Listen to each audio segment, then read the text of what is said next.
There are villages you visit and forget.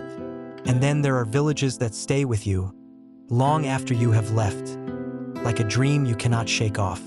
Amuri was one of those villages. Nestled in the heart of Nigeria, Amuri was beautiful in every sense of the word. Its lands were fertile and generous. Its people were welcoming, organized, and deeply united.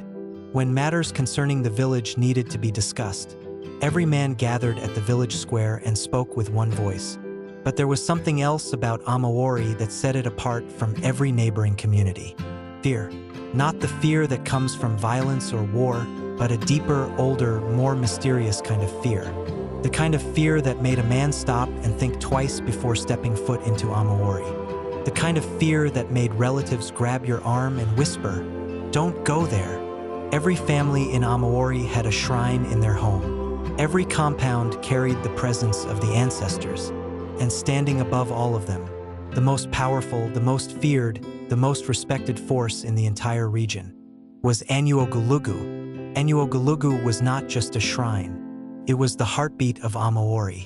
For generations, Anuogulugu had been the protector of the village, the spiritual guardian that stood between Amuri and its enemies.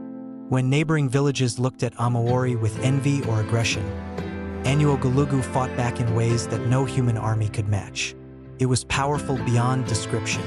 Every matter that troubled the village was brought before Anuogulugu. Land disputes, theft, murder, injustice of every kind. And Anuogulugu delivered its judgment. Swift, silent, and undeniable. Nobody laughed at Anuogulugu. Nobody challenged Anuogulugu. And for many generations, under its watchful protection, Amuri thrived. But then something changed. Nobody could say exactly when it started.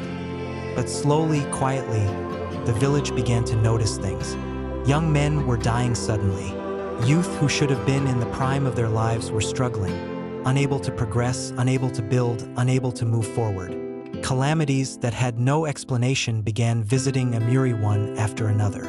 The village was confused. Whispers began circulating in the market, at the village square, in the compounds at night. Something is wrong. Something is blocking us. Could it be Anuogulugu? The accusation was shocking, unthinkable, but fear and desperation make people reach for answers, any answers.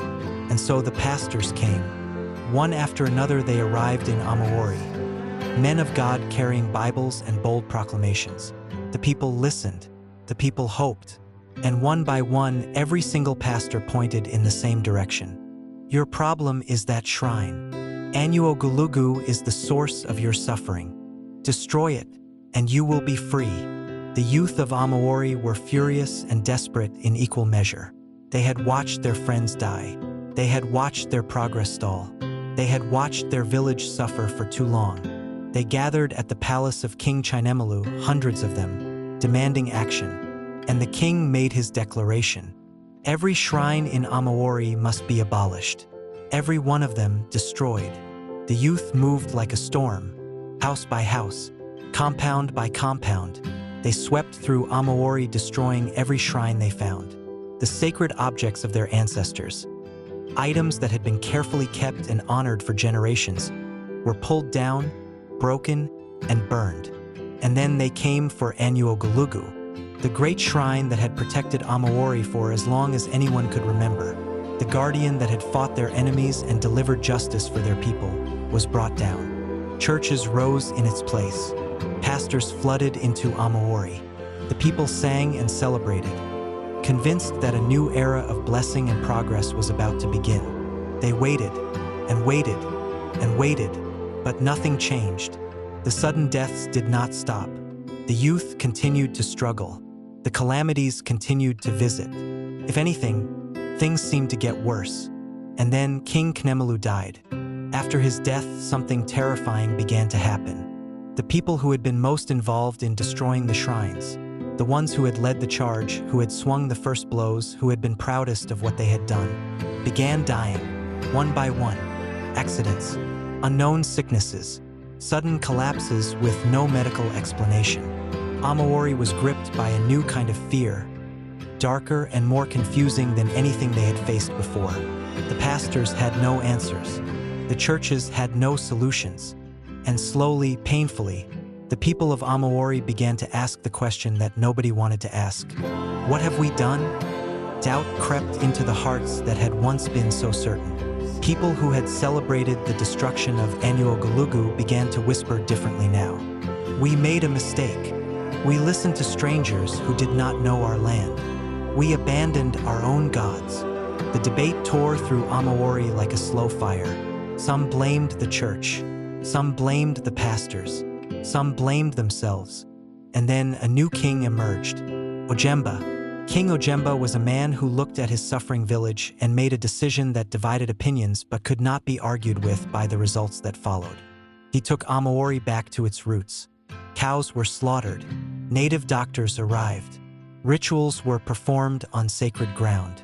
The elders who still remembered the old ways came forward and began the process of rebuilding what had been destroyed. Anuogulugu was restored, and the people of Amuri, some with tears in their eyes, some with doubt in their hearts, but all with desperation in their souls, gathered together and chanted the songs their great-grandparents had taught their grandparents. They came home, and something shifted in Amuri. The heaviness that had sat over the village for so long began to lift. Progress returned. The calamities that had plagued them began to fade. Life, real life, began to flow back into the community. King Ojemba had made it his personal mission to rebuild Amuri from the ground up, to settle the gods of the land and restore what had been broken. And slowly, Amuri began to heal. The lesson from Amuri is one that many African communities have lived through in silence. When a people abandon the foundations their ancestors built, whether out of fear, desperation, or outside influence, they do not always find what they were promised on the other side. And sometimes, the long road home is the only road that leads to peace. Amuri found its way back, but the years of confusion, loss, and suffering in between are a price the village will never forget paying.